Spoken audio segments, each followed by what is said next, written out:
there, everyone. I'm just hanging out on a Sunday and I just got wind of something. This is CMON. Used to be called Cool Mini or Not. Actually used to be a website, oddly. Anyway, they're a big gaming company. They generally use the Kickstarter model. I'm going to get into that in just a second. I'm jumping over here. I'm just showing you their Kickstarter page. They're no longer on Kickstarter, by the way. That's why it's so far back. But there was Deceased, which was, yes, Zombicide DC. They did a Dune game here.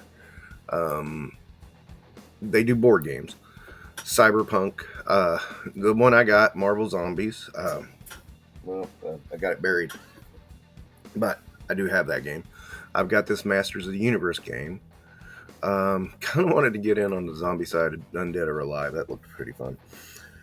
So that's my point. I got this Night of Living Dead game. But my story with CMON was, right here at the Marvel Zombies. The major thing they did was they lied about shipping. And I had done with them before, and it was usually, $20, $30. I mean, Masters of the Universe was $20-$30, which seems fair. I mean, it's a lot of boxes, but yeah. Marvel Zombies, it was like 3 times that.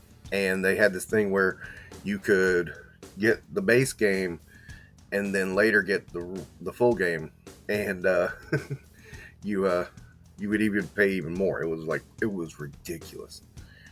And then there was a couple of things that came out after that made me go, I'm not dealing with these guys anymore. These guys also do A Song of Ice and Fire, the miniatures game. I have that. I'm just about finished getting the ones I want from that anyway. I've been waiting for them to hit clearance to buy the sets I want. So, yeah, a lot. But anyway, they hit this. Now, one thing I want to say is I have heard rumors that these guys have broken the Kickstarter rules a couple of times. You're supposed to be limited to 5 Kickstarters back, and that's if you're a big company. This is pretty big. It used to be actually a publicly traded company. But what they did was they went to 7 at one point. And this was when Marvel Zombies was still not shipped. And so, yeah, that was a big hit. And they had to take one down because people complained so much. But anyway, this is an update on our internal teams and company focus. When you hear that title, it's like, oh, okay. Our CMON's community means a lot to us, so we felt it important to share you some difficult decisions in our company today. Given global conditions, and most notably the situation with the tariffs, there's that ugly word again, CMON has decided to focus on our current commitments to our customers and partners and prioritize timely delivery of existing projects. So effective immediately, we will be pausing all future game development and new crowdfunding campaigns until trade conditions have stabilized. Now that doesn't sound too bad because, these things are pretty weird right now. And you might want to just pump the brakes and be okay. I mean, that part isn't bad. I don't think anybody's going to say, oh gosh. But wait, there's more. Unfortunately, this involves extremely difficult staffing decisions, affecting our creative teams with reductions. We did not make this choice lightly, and our thoughts are with everyone impacted. In other words, they had to lay people off. Now, of course, they're blaming tariffs. But keep in mind, there is that long-running rumor that they were basically shipping their Kickstarters with the money from the previous Kickstarter. Now, in some ways, you gotta look at these like, okay, see, the Masters of the Universe ended 1,023% funded. The Marvel Zombies finished 1,807% funded. But the Zombicides much more. 2000. The X-Men, the Marvel United, which is a game. I hate the miniatures in it. That's why I've never bought it. 1900. But then you go look here, Cyberpunk, 800%. Not nothing to sneeze at, but it ain't no 1800 or 2000. So that's kind of a unstable way to do your business. Keep in mind, Kickstarter's getting their cut too. So this is a company I've referenced several times. It's like they purely Kickstarter. I mean, only a few things they do that isn't Kickstarter related. The units for A Song of Ice and Fire, they did not Kickstarter that. They Kickstarted the starter set, but none of the sets after that. I do know they had a skirmish game of that going up, and I didn't even keep track what it was doing. But anyway, we are incredibly grateful for their roles in our success for over the years. Those talented people we miss both professionally and personally. Yeah. I mean, corporate talk, dude. In an industry that continues to rapidly evolve in unpredictable situations like the recent tariffs, it's either blaming us purely on tariff or COVID just a few years ago. You mean when you were overcharging for shipping? Present challenges for F1 and board games. The COVID thing really was, I was really so pissed about that.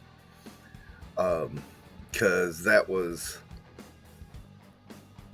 I mean, it basically had you screwed over. It's like, okay, you either pay for this or you just don't get it. And, you wouldn't get your full refund back either. They would still take out the Kickstarter charge.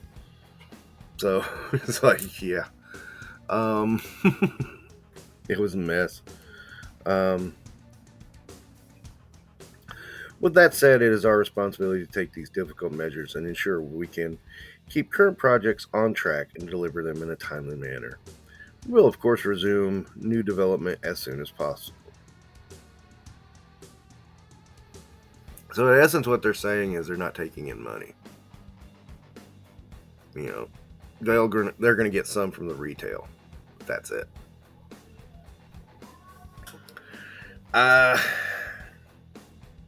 Another blaming tariffs. This isn't good. I mean, it sounds to me like they're just going to sell what they got and be done. I mean, maybe I'm wrong. I doubt it, though. But rumors are flying around that they've gotten rid of all of their creatives. I don't know how true that is. But this is a very big board game company. And in case you don't realize, board games are pretty big. People have whole bookshelves devoted to board games. I mean, these kind of adult board games.